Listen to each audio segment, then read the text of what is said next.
I don't think there's a clinician in this country who is not touched by this disease, whether in a loved one or a family member or friend, certainly in their practice. And so regardless of what type of clinician an attendee might be, it's important that they have an understanding of this disease state, which is now at epidemic proportions in our country.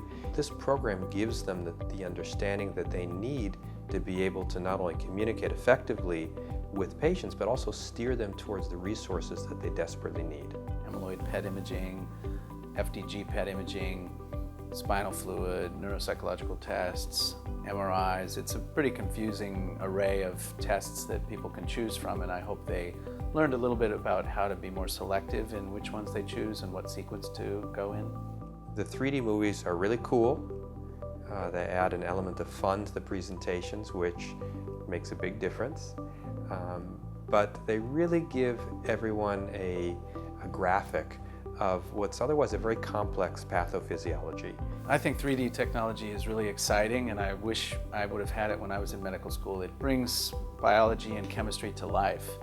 Bringing technology together with the importance of communicating with patients is fundamental, and I was really happy that this program offered the opportunity to bring the Alzheimer's Association in and the local expert and bring that into the mix of the whole program, so that I think we didn't just talk about the technology and the advances in that area.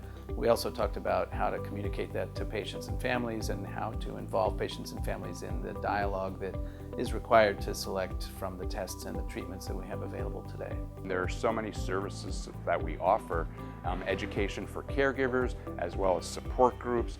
We have a respite care, a program called the Respite Care and Wellness Program that teaches caregivers about the value of getting a break for themselves and offers some financial assistance. So those are just an example of what, as a local community-based organization, we can offer to the caregiver and certainly the person who has the disease. We really encourage medical professionals to work with the Alzheimer's Association so that as a team they can provide the diagnosis, they can provide the medical support, and we can provide the time and the care that is involved in talking about Alzheimer's. Many times expert faculty will travel to different parts of the country and talk about their practice setting, and it may or may not be reflective of the local practice setting. So it's really nice to be able to integrate what our message is with the local faculty and also the local community organizations that were able to be present and bring the dialogue to the community that was here in the attendees. Many attendees of CME programs like this will say to me that they're very energized and enthusiastic about the information that they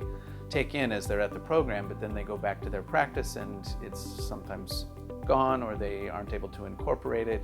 And being able to have a personalized poster that you can put up the next time you're in the office and maybe even refer to with the next patient you see, I think really offers the opportunity to solidify the knowledge and carry it into the practice setting. We want clinicians to not only see the urgency of being able to accurately diagnose Alzheimer's disease, but also to give them a sense of hope that there are some changes taking place.